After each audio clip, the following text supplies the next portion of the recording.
Hello বন্ধুরা, খুব ঠান্ডা পড়েছে। ওরে বাবা রে বাবা, কি ঠান্ডা রে! ঠান্ডার ভেতরে এই দেখো বসে রয়েছি। কি ঠান্ডা, তারপরে আবার কারেন্ট নেই, প্রচন্ড ঠান্ডা পড়েছে। এই যে ঘুমের থেকে উঠবো উঠবো করে এত আটক লাগছে উঠতে, কি ঠান্ডা দেখো, কম্বলের তলায় এখনো বসে রয়েছি ঘরের ভেতরে। প্রচন্ড ঠান্ডা পড়েছে বাবা, বাইরে তো যেতেই পারবো না মনে হচ্ছে আমি। তো একটু চাটা বানাতে হবে, উঠতে তো হবেই। উহ, খুব ঠান্ডা পড়েছে আমাদের এখানটায়।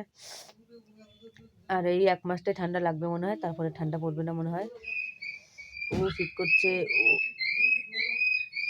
খুব ঠান্ডা পড়ছে, আহা! তো বন্ধুরা, তো এখন দেখি উঠবো, উঠার পরে দেখি কি কাজ করা যায়। আর আমাদের বাড়িতে একটা কুত্তির বাচ্চা আছে ছোটটা, সে কি বলবো, মাছ, মাংস, ডিম ছাড়া আর কিচ্ছু খাবে না। নিরামিষ ভাত কিংবা বিস্কুট দিলে কিচ্ছু খাবে না। একমাত্র দুধের যে এই দুধের রান্না যেসব জিনিসগুলো হয় সেগুলো খাবে আর মিষ্টি খাবে। আর মানে মাছ, মাংস ছাড়া মুখে কিছু দেবে না। ওই গন্ধ শুঁকবে, শুঁকে আবার ফেলে দেবে, খাবেই না। তো এত খারাপ হয়েছে কুত্তটা, কি বলবো, মানে কুত্তিটা ছোট একটা বাচ্চা। তো এমনি আমাদের বাড়িতে আসে। তো এত খারাপ, উনি মানে মাছ মাংস ছাড়া কিছুই খাবে না। আমরা তো যা পাই তাই খাই, আর মাছ মাংস না দিলে কিছুই খাবে না। তো দেখো এখানে বসে রয়েছি, দেখি উঠি, উঠে কাজগুলো সারি। যেহেতু বাইরে আজকে একটু রোদ্দুর ওঠেনি, অন্য বেলায় একটু ৮টার দিকে রোদ্দুর ওঠে, তো আজকে একটু রোদ্দুর ওঠেনি এখনো, উঠতে উঠতে ৯টা বেজে যাবে। তো রান্না বান্না করতে হবে, ঝাড় দিতে হবে। কালকে স্নান করার পর খুবই ঠান্ডা লাগছে আমার।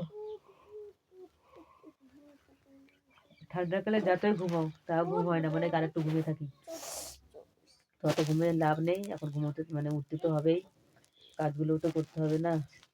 কালকে রাতের বেলা সোয়েটার পরে ঘুমিয়েছি, তারপর চাদর, তারপরে মোজা, এইসব মানে এই সব কিছু পরে ঘুমিয়েছি, তোমার একমাত্র ঠান্ডাটাতে একটু কম লাগে তার জন্য। তাও তো বসে লাভ নেই, ঠান্ডা তো লেগেই গেল। আর রাতের বেলা এত কম্বল নিই, 2টো কম্বল, তাও একটু শীত মানায় না, খুব ঠান্ডা পড়েছে আমাদের এখানটায়। তো আপনাদের ওখানটায় কেমন ঠান্ডা পড়েছে অবশ্যই কমেন্ট করে জানাবে। দেখো কালকে তেল লাগাইনি চুলে, এত ঠান্ডা লেগেছে, স্নান করে মাথা শুধু আঁচড়িয়ে নিয়েছি, তেলটাই লাগানো হয়নি। ঠান্ডাতে মানে আমার মুখের ফেক্সটাই অন্যরকম হয়ে গেছে, খুবই রোগ হয়ে গেছে ঠান্ডাতে। আবার রান্না বান্না করবো, সব কাজ ছাড়া হয়ে গেলে আবার ঘুমাবো দুপুরবেলায়, খুব ঘুম পাচ্ছে। তো ঘুমাবো, ঠান্ডা লাগছে বন্ধুরা, বসে রয়েছি। দেখো এই যে, দেখো চোখে বুঝতে পারছো, দেখো বসে রয়েছি। এই মশারি কোনা খুলে বসে আছি, মানে উঠতে গিয়েও আবার বসে আছি এত ঠান্ডা বলে। তো ঘরের ভেতর লাইট নেই, তার জন্য খুবই একটু অন্ধকার অন্ধকার লাগছে ভিডিওটা। তো ভিডিওটা আপনারা অবশ্যই দেখবেন, আর ভালো লাগলে লাইক কমেন্ট করবেন। আর আপনাদের এখানটা কেমন ঠান্ডা পড়েছে অবশ্যই কমেন্ট করে জানাবেন। আর আমাদের এখানটা বরফ পড়ছে, উঠোনে গেলেই দেখে বরফ দেখাবো আপনাদেরকে এক শটে। তো বরফ পড়ছে খুবই পাতলা পাতলা করে, উঠোনে আর শস্য খেতে গেলে আরও খুবই বরফ পড়ছে। তো আগের বছরের থেকে এই বছর একটু বরফটা কমই পড়ছে, আগের বছর বেশি বরফ পড়ছিল। আগের বছর তো ঘরের ভিতরে বসে বসে এরকম কাঁপতাম, এরকম হাত এরকম পা কাঁপতো। তো এবার অতটা নেই, একটু কম আছে। তো বন্ধুরা সকলে ভালো থাকবেন, শুভ সকাল, টাটা।